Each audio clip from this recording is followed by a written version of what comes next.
क्या आपने कभी ऐसे जहर के बारे में सुना है जो इतना खतरनाक हो कि नमक के दाने से भी छोटा एक कण जानलेवा हो सकता है? ये पोलोनियम 210 की कहानी है। ये ऐसा केमिकल नहीं है जिससे आप अपनी रोजमर्रा की जिंदगी में कभी मिलेंगे। आप इसे देख नहीं सकते, सूंघ नहीं सकते, न ही इसका स्वाद ले सकते हैं। फिर भी ये इंसानियत को झांत सबसे जहरीले पदार्थों में से एक है। ये बदनामी इंडस्ट्रियल एक्सीडेंट, नेचुरल डिजास्टर से नहीं आती, बिल्कुल साइलेंट, अनट्रेसेबल हथियार के रूप में उपयोग से आती है। पोलोनियम एक लेजेंड बन गया है, साइंटिफिक एप्लीकेशंस के लिए नहीं, एक रियल लाइफ स्पाई थ्रिलर की भूमिका के लिए। पोलोनियम की ताकत इसकी इनविजिबिलिटी में है। जरा सोचिए कि आप ऐसे खतरे से बचने की कोशिश कर रहे हैं जिसे आप डिटेक्ट नहीं कर सकते। जब इसे किसी ड्रिंक में घोला जाता है, यह एक घोस्ट एलिमेंट बन जाता है। यह नेचर पोलोनियम 210 को हत्या के लिए परफेक्ट बनाता है। पोलोनियम की कहानी किसी सीक्रेट जासूसी एजेंसी में नहीं, बल्कि 19वीं सदी के अंत में पेरिस की एक छोटी हवादार शेड में शुरू होती है। यह विज्ञान के इतिहास की सबसे प्रतिष्ठित हस्तियों में से एक मैरी क्यूरी से शुरू होती है। अपने पति पियरे क्यूरी के साथ वे पिचब्लेंड नामक एक खनिज का अध्ययन कर रहे थे, जो यूरेनियम का एक अयस्क है। पिचब्लेंड यूरेनियम की मात्रा से कहीं अधिक रेडिएशन छोड़ रहा था। उन्होंने कई टन पिचब्लेंड अवशेष प्राप्त किए और केमिकल सेपरेशन की कठिन प्रक्रिया शुरू की। यह एक प्रिमिटिव लेबोरेटरी में किया गया थका देने वाला काम था, जिसमें वे जिन रेडियोएक्टिव मटेरियल्स को संभाल रहे थे से बहुत कम सुरक्षा थी। वे मटेरियल को बार बार उबालते, घोलते, फिल्टर करते और क्रिस्टलाइज करते थे। जुलाई 1898 में उनकी लगन रंग लाई। उन्होंने सफलतापूर्वक एक नया पदार्थ अलग किया जो यूरेनियम से लगभग 400 गुना अधिक रेडियोएक्टिव था। अपने प्यारे वतन पोलैंड को श्रद्धांजलि के रूप में मैरी क्यूरी ने इसे पोलोनियम कहा। यह कार्य केवल एक साइंटिफिक घोषणा नहीं था, यह एक पॉलिटिकल स्टेटमेंट था। और क्यूरीज को हेनरी बेकरेल के साथ 1903 में फिजिक्स का नोबेल प्राइज दिलाया, जिससे वह 2 अलग अलग साइंटिफिक फील्ड्स में प्रतिष्ठित अवार्ड जीतने वाली पहली व्यक्ति बन गई। यह एक दुखद विडंबना है कि यह एलिमेंट इतने महान प्रयासों के माध्यम से खोजा गया, बाद में 21वीं सदी की कुछ कुख्यात हत्याओं में से एक का पर्याय बन जाएगा। तो यह एलिमेंट पोलोनियम 210 इतना खतरनाक क्यों है? कई रेडियोएक्टिव एलिमेंट्स, जैसे कि मेडिकल इमेजिंग में इस्तेमाल होने वाले गामा किरणें छोड़ते हैं। वे हाई डोज में खतरनाक हो सकती हैं, लेकिन उन्हें लेड जैसी मटेरियल से भी रोका जा सकता है। हालांकि पोलोनियम 210 अलग है। यह मुख्य रूप से अल्फा कण छोड़ता है। आप अल्फा कण को एक छोटी, भारी और बहुत गुस्सैल तोप के गोले के रूप में सोच सकते हैं। यह 2 प्रोटॉन और 2 न्यूट्रॉन से मिलकर बना है। वे कागज के एक टुकड़े में घुस नहीं सकते। वे आपकी त्वचा की बाहरी परत से भी नहीं गुजर सकते। खतरा बाहरी एक्सपोजर से नहीं है। खतरा तब शुरू होता है जब यह शरीर के अंदर चला जाता है। अगर पोलोनियम 210 निगल लिया जाता है तो स्थिति नाटकीय रूप से बदल जाती है।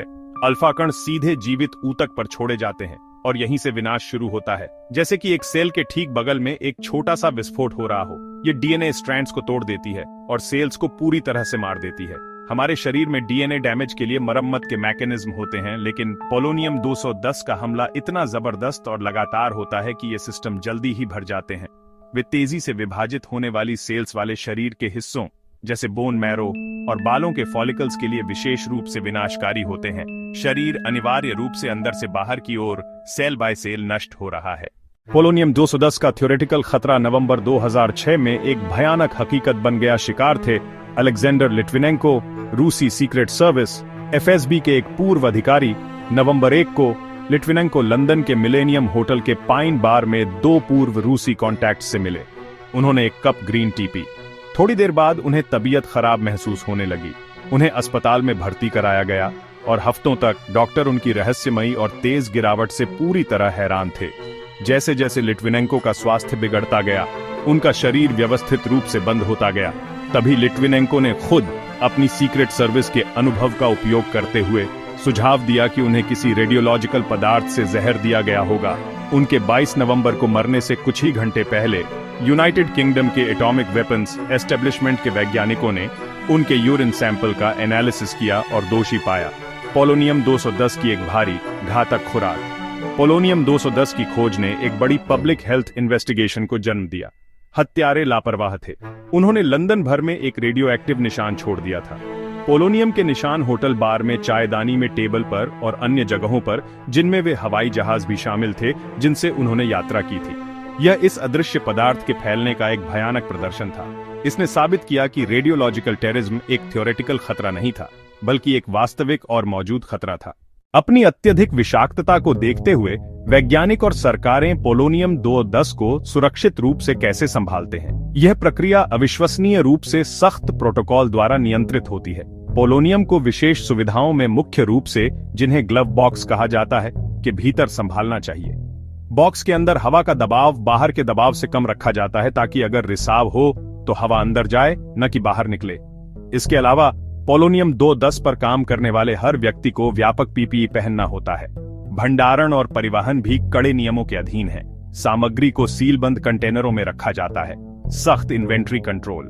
यह शून्य सहिष्णुता की दुनिया है। पोलोनियम की कहानी, इसकी खोज से इसके उपयोग को एक हत्यारे के उपकरण के रूप में हम सब के लिए एक सीखने की कहानी है। हम में से अधिकांश कभी पोलोनियम से नहीं मिलेंगे, पर हम रसायनों से भरी दुनिया में रहते हैं। हमारे घरों, हमारे कार्यस्थलों पर और हमारे पर्यावरण में। लेबल पढ़ना, सुरक्षा निर्देशों का पालन, चेतावनी संकेतों का सम्मान, ये केवल सुझाव नहीं, ये आवश्यक अभ्यास है। आखिरकार पोलोनियम का काला अध्याय विज्ञान की भलाई को ढांक नहीं सकता। वही विज्ञान जिसने पोलोनियम पहचाना, उसने बिजली दी, टीके दिए और ब्रह्मांड की खोज संभव बनाई। ज्ञान तटस्थ है, उपयोग मायने रखता है। पोलोनियम की कहानी क्रिया के लिए आह्वान है। जिम्मेदार वैज्ञानिक उन्नति का समर्थन करें, पारदर्शिता और नैतिक पर्यवेक्षण मांगें और शिक्षा में निवेश करें। एक सूचित जनता विज्ञान के दुरुपयोग के खिलाफ सबसे अच्छा बचाव है। इन सबक से हम एक सुरक्षित, बेहतर भविष्य की दिशा में विज्ञान निर्देशित कर सकते हैं।